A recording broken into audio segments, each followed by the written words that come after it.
এবার শান্তির দাবিতে বৌদ্ধ ভিক্ষুকরা বর্তমান পরিস্থিতিতে যুদ্ধরব। তাই যেই যুদ্ধ কোনো হিংসার সফল ওষুধ নয়, তাই তা থেকে বিরত থাকাই মঙ্গল। জনস্বার্থে শান্তি ফেরাতে শান্তির বার্তা সকলের মধ্যে ছড়িয়ে দিয়েছিলেন গৌতম বুদ্ধ। আজকের দিন বুদ্ধ পূর্ণিমার দিন। তাই যেভাবে গোটা বিশ্ব জুড়ে হানাহানি, হিংসা ও যুদ্ধে সামিল হয়েছে গোটা দেশ, সেজন্য গৌতম বুদ্ধের দেখানো পথেই শান্তি ফিরে আসতে পারে, এমনটাই দাবি বৌদ্ধ ভিক্ষুকদের। বৌদ্ধ জয়ন্তীতে বিশ্ব শান্তির প্রার্থনা করলেন বৌদ্ধ ভিক্ষুকরা। বৌদ্ধ জয়ন্তী উপলক্ষে কলকাতার মেয়ো রোডে সিদ্ধার্থ ইউনাইটেড সোশ্যাল ওয়েলফেয়ারের মিশনের উদ্যোগে 2569তম ইন্টারন্যাশনাল বিশাখ ডে পালন করলেন বৌদ্ধ সন্ন্যাসীরা। আজকে 2569তম বুদ্ধ জয়ন্তী বা পৃথিবীতে এটাকে বিশাখ ডে হিসাবে পরিচিত। প্রতি বছরেই এই বৈশাখী পূর্ণিমা বুদ্ধ জয়ন্তী বিশাখ ডে আসে, জাতিসংঘ এটাকে পালন করছেন। আজ এই বৈশাখী পূর্ণিমার বিশাখ ডের মাধ্যমে, বুদ্ধ জয়ন্তীর মাধ্যমে যারা ভারতীয়, আমরা পৃথিবীর প্রত্যেক সরকার, প্রত্যেক মানুষকে, প্রত্যেক ধর্মাবলম্বীকে এই বার্তাই দিতে চাই, এই মেসেজটা দিচ্ছি, যুদ্ধ নয়, আমরা যুদ্ধবিহীন শান্তি স্থাপন করার জন্য, এবং যুদ্ধ কোনো দিন শান্তি বহন করে না।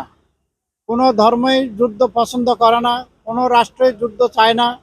তাই আমরা বৈশাখী পূর্ণিমা দিবসে, বুদ্ধ জয়ন্তীতে বৌদ্ধদের পক্ষ থেকে মাননীয় প্রধানমন্ত্রী, ভারত সরকার, রাজ্য সরকার, অন্যান্য দেশের সরকারকে আমরা আবেদন করব, বিশ্বে কোনো দেশেই যাতে যুদ্ধ না হয়, শান্তি স্থাপিত হয়। মহামানব গৌতম বুদ্ধের বাণী, অহিংসার বাণী, নন ভায়োলেন্সের বাণী, এবং আমাদের ভারতে যুগে যুগে রামকৃষ্ণ দেব থেকে স্বামী বিবেকানন্দকে অনেক মহাপুরুষের আবির্ভাব, প্রত্যেকেই যুদ্ধের বিরুদ্ধে তারা বাণী দিয়েছেন। তা আসুন আমরা ভারত সরকারকে আবেদন করি, যুদ্ধ না করে শান্তি স্থাপনের মধ্য দিয়ে কি করে সব দেশের নাগরিকেরা শান্তিতে বসবাস করবে। তার অর্থ এই নয় কোনো সন্ত্রাসীকে ছেড়ে দেওয়া হবে।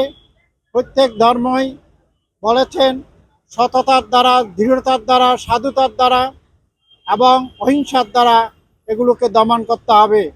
শুধু মারপিট করে, হত্যা করে কোনোদিন এগুলো দমন হয় না। যুদ্ধের দ্বারা আরও যুদ্ধ বৃদ্ধি লাভ করবে, হিংসার দ্বারা হিংসা বৃদ্ধি লাভ করে। তাই অহিংসার মাধ্যমে, সাধুতার মাধ্যমে এবং সততা, সত্যের মাধ্যমে আমাদের ভারত যুগে যুগে জয়লাভ করেছে, আমাদের দেশের নাগরিক জয়লাভ করেছে। তাই আমরা আশা করব ভগবান বুদ্ধ প্রমুখ মহাপুরুষদের বাণীর মাধ্যমে আমরা শান্তির বার্তা স্থাপন করে ভারতের জনসাধারণ শান্তিতে থাকবে। আজকের বৈশাখী পূর্ণিমা দিবসে এই বার্তা আমরা ভারত সরকার পৃথিবীর অন্যান্য দেশকে দিচ্ছি। চলুন আমরা যুদ্ধ বন্ধ করে শান্তির পথে আসি। Bureau report, the voice now.